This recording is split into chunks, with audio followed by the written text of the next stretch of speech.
여러분 안녕하십니까. 5월 7일 새벽이 되었습니다. 전우책입니다. 오늘은 몇 가지 장면으로 나눠보겠습니다. 이 첫 번째 장면, 임기 내 김건희 이재명 수사 매듭짓겠다. 이게 누구 말일까요? 누가 뭐래도 지금은 이재명의 시간입니다. 그래서인지 이원석 검찰총장이 최근 검찰 측근들에게 올 9월 임기 만료 전까지 김건희 여사와 민주당 이재명 대표 관련 사건 등 주요 수사를 매듭짓겠다고 말을 한 것으로 확인이 되었습니다. 동아일보 등 이 몇몇 언론 보도를 보면 서울중앙지검이 수사 중인 김 여사의 명품백 수수 의혹과 그리고 도이치모터스 주가 조작 연루 의혹, 수원지검이 맡은 이재명의 대북 송금 의혹 등 사건들을 마무리해서 정치적으로 민감한 사건 수사 부담을 후임 총장에게는 넘기지 않겠다는 것입니다. 이원석 총장이 5월 2일 김건희 여사 명품백 수수 의혹 수사를 맡을 전담팀 구성과 한 달 안에 수사 마무리를 지시한 배경에는 자신의 임기 안에 정치적 부담을 주는 사건을 정치적 고려 없이 처리를 하겠다는 강력한 의지가 반영이 된 것입니다. 언론은 총선 직후부터 검찰 안팎에서 이원석 총장을 향해 해당 사건들에 대한 검찰 수사를 촉구하는 목소리가 적지 않았다고 했습니다. 그럴 수밖에 없죠. 사건을 질질 끌어온 것처럼 보였으니 말입니다. 동아일보 보도는 검찰이 초조함을 그대로 보여줍니다. 이 총장은 최근 전직 검찰총장 등 법조계 선배들로부터 이런 메시지를 수차례 받았다는 것입니다. 김 여사 사건을 원칙대로 신속히 수사해야 한다. 시간이 더 지체되면 검찰 전체가 국민의 신뢰를 잃게 된다. 신문은 김건희 여사 사건에서 검찰이 좌고 우면하는 모습을 보이면 검찰의 공정성이 훼손된다는 취지라고 설명했습니다. 그런데 말입니다. 이 디올백 수수 사건은 서울의 소리라는 유튜브 방송이죠. 서울의 소리와 최재형 목사가 공모를 해서 함정을 판 사건입니다. 게다가 공직자의 배우자인 김건희 여사의 경우는 처벌 가능성은 전무합니다. 청탁금지법은 공직자와 그 배우자 모두 직무와 관련해서 금품 수수를 금지를 하고 있지만 배우자 처벌 조항이 없습니다. 그걸 입법 미비라고 해야 합니까? 그래서 언론은 심지어 약속 대리인이라고 비꼬기도 합니다. 짜고 치는 고소입니다. 이런 날선 표현을 쓰는 언론도 있었습니다. 조국은 이날 페이스북에 이렇게 썼습니다. 디올백 수사를 세게 하는 척 하면서 국민이 검찰이 도이치모터스 주가 조작 수사 방기를 잊게 만들려는 것이다. 글쎄요, 도이치모터스 주가 조작 사건, 그건 사실 윤석열 대통령이 권력을 잡기 전의 문제입니다. 권력형 비리가 아니라는 얘기입니다. 어쨌든 이원석 검찰총장은 김건희 여사의 명품백 수수 사건과 관련해서 전담수사팀을 구성하고 신속하게 수사를 할 것을 지시했습니다.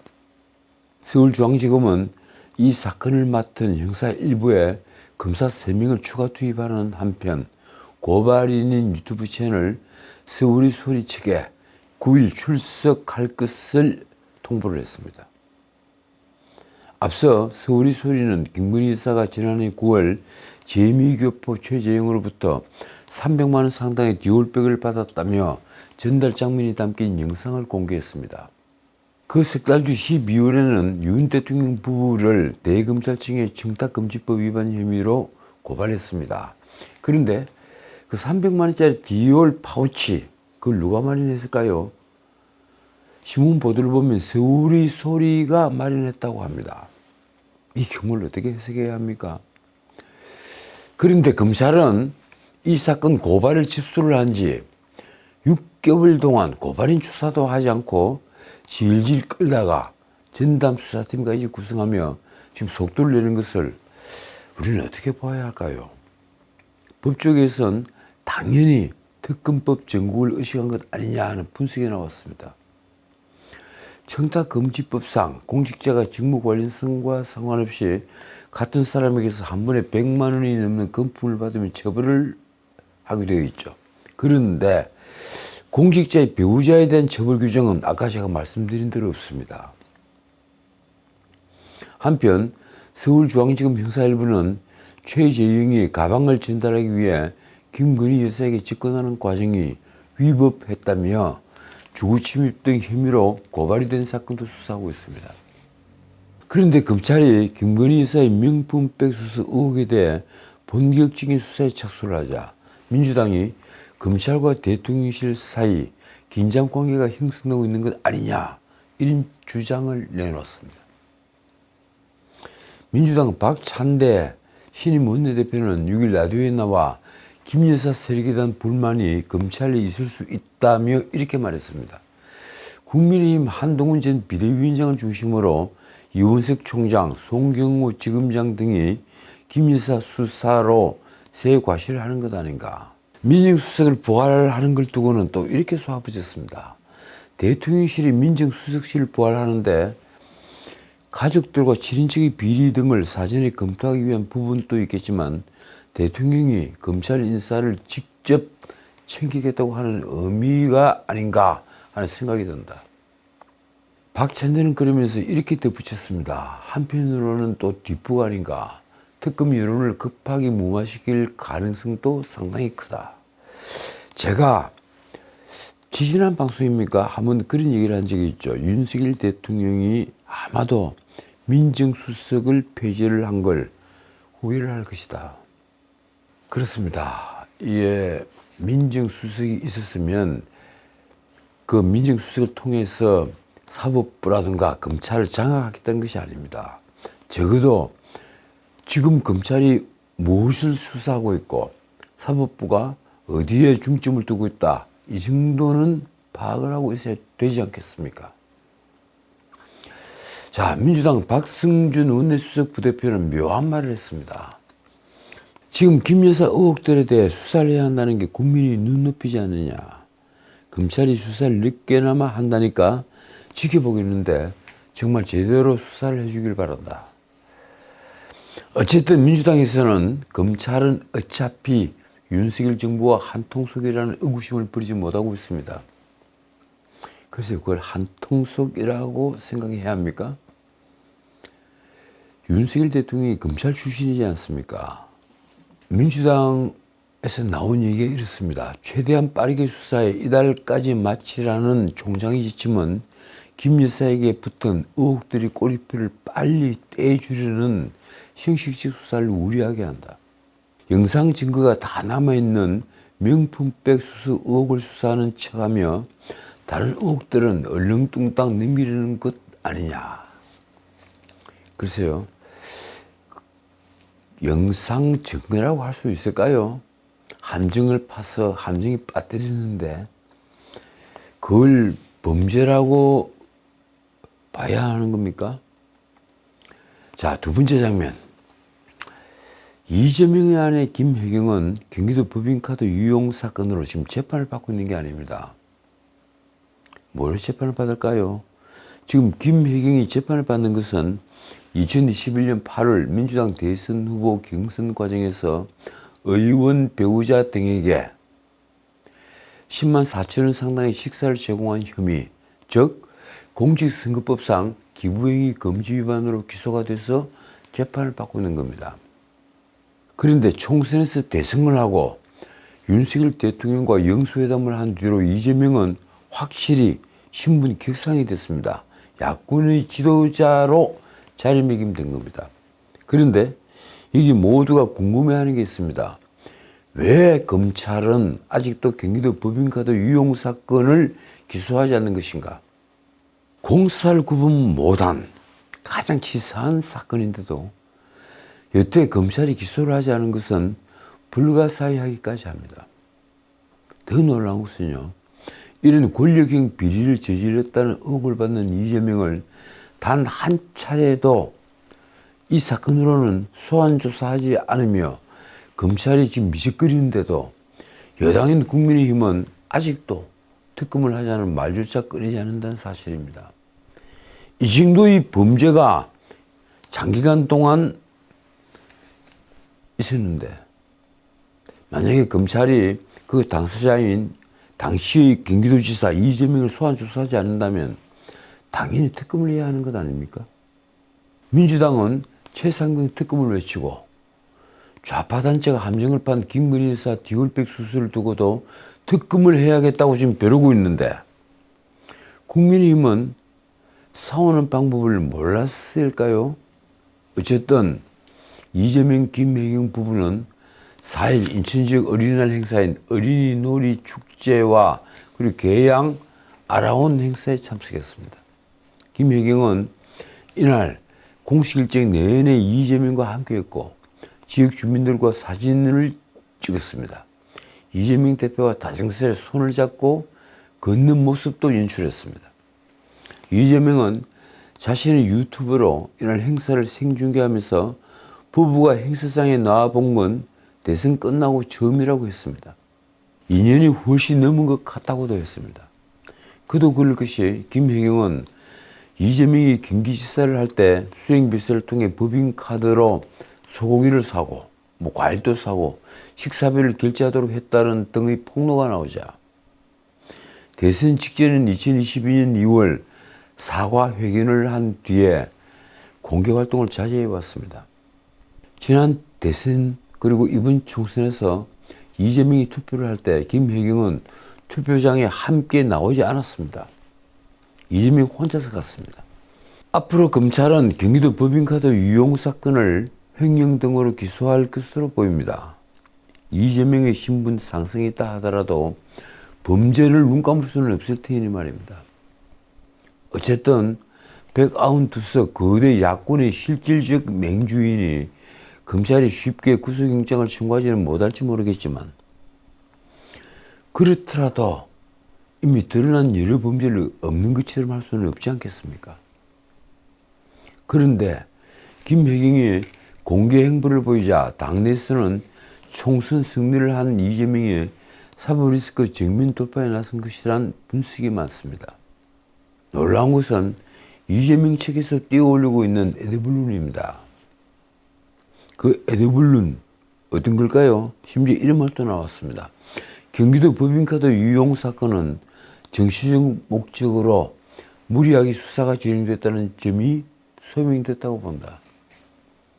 참 웃기는 얘기입니다. 경기도 법인카드 유용 사건을 조용히 묻어버리려고 하는 얘기입니다.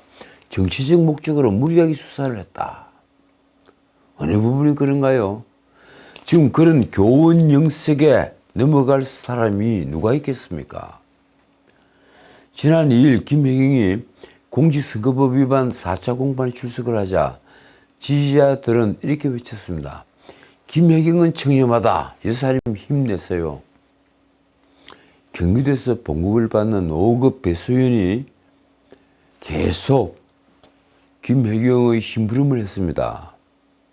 그리고 7급 조명현입니까? 그분도 심부름을 했는데 끝내 그분이 고발을 했죠. 이게 대한민국 민주주의의 수준입니다. 자, 오늘 방송 세 번째 장면. 민주당 안팎에서 최상병 특검법에 이어 여화영 사건이나 조국 수사도 이제 특검을 하자는 말이 나왔습니다. 깜짝 놀랐습니다. 신문을 보면서 말입니다. 이른바 영수회담을 하면서 협치를 말했는데 뒤편에서는 정략적 판단으로 대여 공세를 강화하겠다는 것입니다. 먼저 민주당은 최상병 특검법 외에 이화영 전 경기도 평화부지사가 주장하고 있는 검찰이 술자리 진술 회유 의혹, 검찰청 안에서 술자리를 벌였다. 그래서 회유를 했다. 이런 의혹이 있었습니다. 거기에 관련해서도 특검 추진 의사를 내비쳤습니다. 여러분들 검찰청 안에서 술자리 회유 의혹을 정말 믿으십니까? 언론은 총선 대선의 분위기를 타고 진상조사를 위한 특별대책단까지 우리 민주당이 압박수위를 연일 높이고 있다고 쓰고 있습니다. 정치검찰 사건 조작 특별대책단 간사라고 하는 박균택은 제12대 국회 개원과 동시에 특검 도입을 검토하겠다고 공언을 했습니다. 특히 사건 조작 대책단 내에서는 윤석열 대통령이 검찰총장 시절 지휘를 했던 조국 사태 수사에 검찰의 조작이 있었는지도 특검 대상이라는 의견이 제기됐다고 합니다. 정말 재밌습니다. 조국 사건을 이제 완전히 한번 뒤집어보자 이런 얘기인가요? 심지어 민주주의 메커니즘을 파괴를 한 범죄였던 이 울산시장 선거개입 사건도 특검 말이 나왔습니다. 그 사건은 임종석 등에 대한 추가 수사가 진행 중에 있습니다. 그리고 문재인의 책임 문제도 지금 여전히 남아 있습니다. 그런데 이 사건으로 1심에서 징역 3년을 선고받은 조국 땅 원내대표 황운하에 대한 수사가 특검 대상에 포함된다는 설이 나왔다고 합니다. YTN은 당 지도부는 공식 추진은 부인했지만 가능성은 열어두는 모습이라고 보도를 했습니다. 라디오에서 신임 원내대표 박찬대가 한 말이 이렇습니다. 특검법 발의하겠다라는 것은 내부적으로 얘기가 나왔는데 아직은 구체적인 보고는 받지 못한 상황이다. 상당히 존중을 하고 있다. 글쎄, 그 결말이 어떻게 날지는 모르겠는데요. 조국 사건을 지금 뒤집어서 거꾸로 권력 때문에 조국이 이렇게 도륙을 당했다. 그래서 특검을 하겠다. 뭐 이런 겁니까? 만약에 이런 시도들이 실제 일어난다면 민주당은 특검 병리에 걸렸다고 보아야 합니다. 자신들이 무소불위의 권력을 가지고 있다고 착각하지 않았다면 있을 수 없는 일이 지금 벌어지고 있는 것입니다. 자, 네 번째 장면. 김진표 국회의장이 민주당 국회의장 후보들을 비판했습니다. 민주당 소속 차기 국회의장 후보들은 하나같이 의장이 되면 기계적인 정치적 중립을 지키지 않겠다. 기계적인 중립은 나하고는 거리가 멀다. 이런 말들을 하죠. 정치적 중립을 지키지 않겠다고 공언을 한 데 대해서 김진표 국회의장이 반민주적 작태라고 비판을 한 것입니다. 좀 더 공부하고 우리 의회의 역사를 보면 그런 소리 한 사람이 스스로 부끄러워질 것이다. 김진표 의장은 5일 라디오에서 이렇게 경고했습니다. 한쪽 당직을 계속 갖고 편파된 행정과 의장 역할을 하면 그 의장은 꼭두각시에 불과할 것이다.